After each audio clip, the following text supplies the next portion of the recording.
everybody, it's Kristina Dennis, the Transformational Self-Empowerment Master. And I am reaching out this, I guess it's just a little bit afternoon, and it's kind of a grayer day here in Southern California. And I wanted to share a little exercise in perspective, which I thought was beautiful. I recently was listening to a conversation, and these are wise women that I try to always keep my ears and eyes open for something that will teach me. And they were talking about how the sky is always blue, but sometimes the clouds are gray.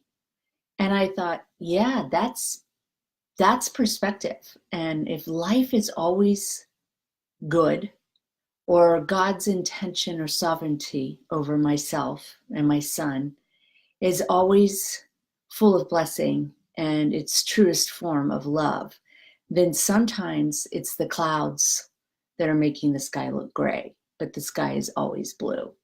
So, my job is to remember that, not to deny that, yeah, I feel great today, or that I have moments of sadness or pain, but to realize that it will be blue again, and that will keep me moving forward in my own personal curriculum of life.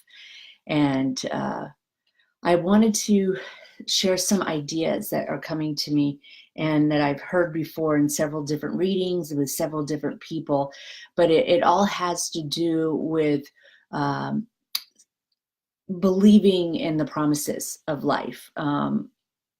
We don't always believe, do we? And there's good reason. Our brain is designed to keep us in fear, and it is designed to keep us alive. And so working with the brain like that, you really have to do some counterintuitive thought processes and some real inner work in order to change that.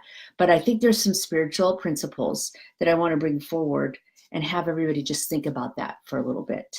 In the Bible, it basically, it says that no one can steal something that God has in store for you. No one can stop your miracle. And if they do block it, all that means, because God or the universe, the world is always in order, and is always organizing itself for your greatest good, then all it means, because it's self-organizing and self-correcting, is that even if that person hurt you and stopped you from getting something that, God had designed for you, if God has it designed for you, it's yours. And in the Bible, I think that the verse says, that you'll get twice the recompense, twice what you think that, what somebody takes out of yours. And in A Course in Miracles, they call it the divine compensation package. And all it means is that it's going to come a different way. However, if we aren't open, and we haven't walked through the spiritual lessons of forgiveness and love and realized that nobody can take it away from us. They might take it away for that moment, but they aren't going to take it away forever. Then, we move into our work, the necessary work that's supposed to be for us, our curriculum, which is learning how to forgive those that hurt us and learning how to move forward with circumstances that don't seem like they are correct circumstances, knowing that our God is sovereign, knowing that the divinity of God can't be blocked by one human, or even if we block the miracle ourselves. Let's say you make a mistake in your past and you think, gosh, if I had just invested that money, or if I had just not taken that job, if I had not, trusted that person, I'd be in a better place. You got to let that go, and you've got to work on that forgiveness for yourself, because you need to be open so that the divine compensation plan, the sovereignty, the recompense that's coming your way can make its way back. Because if you're sitting in a place of unforgiveness, or in a place of stalemate, in a place of disbelief that good things are going to come, then it's not going to align itself and allow God to use another way to get it to you. And that I thought was really, really helpful. And I'm going to start working on some forgiveness in the area of my mother. My mother gave me up one day after I was born. She left. She was 21 and she handed me over to the same parents that had treated her very, very badly. And she's never really been part of my life or wanted to be part of my life. She's gone as far as when my grandparents died to block me from any of the estate. Even when I asked if it could just be put in a trust for my son, she refused and sent a lawyer to tell me no.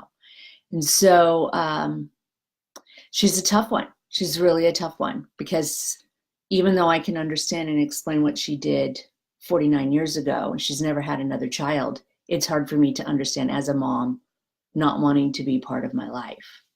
But her pain and her hurt and these actions that she's taking that seem like they're going to block me, or block the miracle that I think, or what could help my son, all it means, if I do the work on forgiving her and I continue to be in the right space of what I lack, I give. What I want more of, I'm willing to give more away of. If I am in that space, God can do all the rest. And that divine compensation plan can take over.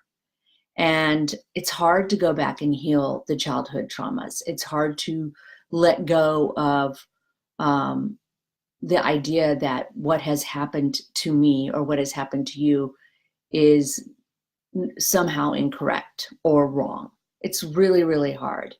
But I do believe that all things will come to good if we stay in the space of belief and faith. And so I wanted to put that out there for my own personal challenge, to start working on forgiving my mother and blessing her and sending prayers of blessings to her. And to know that no person, no individual, not even a whole bunch of individuals, let's say my entire origin, family of origin, that kind of, conspired to not give me the best of beginnings, is going to take away what God has in store for me. And they can't take it away from you either. So that's why we do this work, right? That's why we keep staying with the program, and we keep believing in the promises, because we know that everything that has happened to us will be the actual reason why all the good stuff is going to happen to us. And so I'm going to work on forgiving my mom. I'm going to explore the circumstances around that. I'm going to learn how to accept the unacceptable, and keep moving forward in this wonderful individualized curriculum that I have, which is, to be what God wants me to be. That is the goal, to be exactly what I am supposed to be, and where I am at any given moment, to accept that that's exactly where I'm supposed to be at, rather than looking for something that's going to happen soon or in the future. So that's peace. Hello, Miss Stephanie. And I hope that you take a little information from that, and maybe a little thought-provoking perspective. The sky is always blue, just sometimes gray clouds make it look gray. And we keep moving forward on this.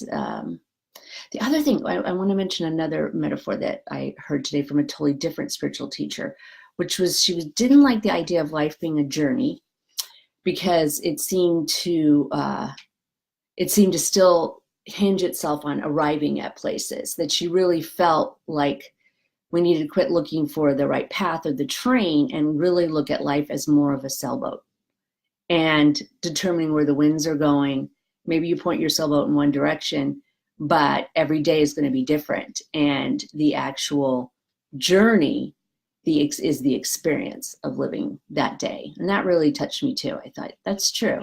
Because, nobody runs, I know they have the racing for the sailboats, but I don't really quite get that.